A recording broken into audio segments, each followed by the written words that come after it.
in today's lecture we will see that what are pointers in the assembly language, okay? And they are a little bit different from the high level languages in case of their syntax and declarations, okay?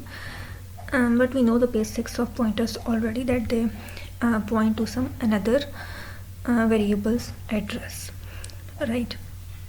Pointers are themselves the variables that are storing the address of some another variables, and the pointers are themselves at some address at some memory location, right? And you can also access the pointer's address through some another pointer, okay, because each pointer is also having some address, some memory space. So a variable that contains the address of another variable, this is important, it does not contain the address of itself but some another variable, okay? And in assembly we have two types, that is near pointer and the far pointers. But in this video or in this course we are mainly concerned about the near pointers first of all, okay, in the beginning.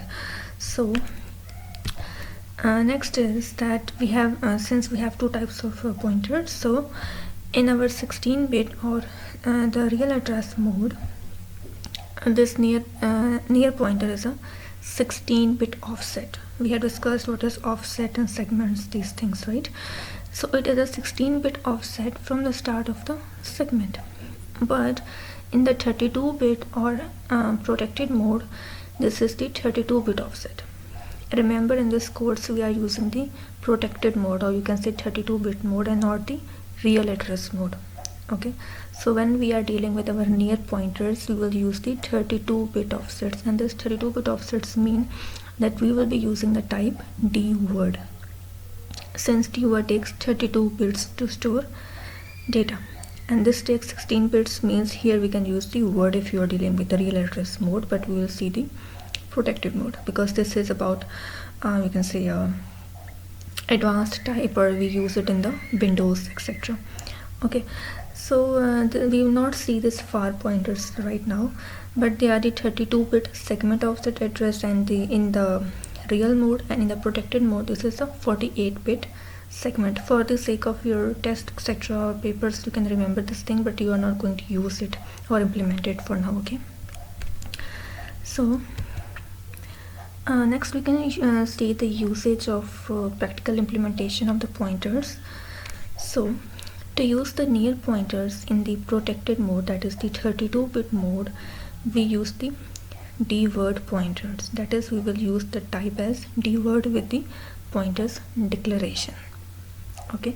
So now let's see how to basically implement the pointers. See, here I have declared two arrays, that is name of the array is array1 type, and then these two are the initializers. This is my second array type and these two initializers, and I hope you know by now how to declare the arrays. So now I want two pointers that will point to each of these arrays, one for this and one for this. So how we will do this? See over here we will write the name of our pointer variable. It can be any name that you want, okay? But of course it must not be any reserved word, we have discussed this already. So this is my name of the pointer as ptr1. We know that the type is dword because we are in the protected mode, so we have to write the type as dword, and here we write the name of that array, that variable where this pointer is going to point. Since I'm making this pointer to point to this array's offset, right, this array's base address, okay? So for that I'm using this array1 name over here. And in another case, for this array2, I'm writing the name as ptr2. This is the type and this is array2 because this ptr2 is pointing to this array's offset, that is base address, okay? So remember, we have to use the types as dword over here. You don't have to be confused that here we have bytes, so here we are writing it as dword, since in the C language or high level languages we are concerned about the same types, right? But here we are using the dword. So I hope now you know how to declare the pointers. And next, another important thing that you have to see along with the pointers is the type def operator. We have seen some of the operators in the previous lecture. Now we have to see this type def operator also after studying about the pointers. This is very simple. It is just this type def means to define your own data type. Like in the other languages also we define our own types, like by the help of struct and classes and like this. Okay, so here we can also define our own type, which is mainly going to be used for the pointer variables. We are going to define our own types for creating the pointer variables. Okay, so it creates user defined type suitable for creating pointer variables. That is why we have started the pointers first before this operator. So see carefully its syntax. See, here we can write the name of our you can say name of our type. Whatever name we will give over here will become our new data type.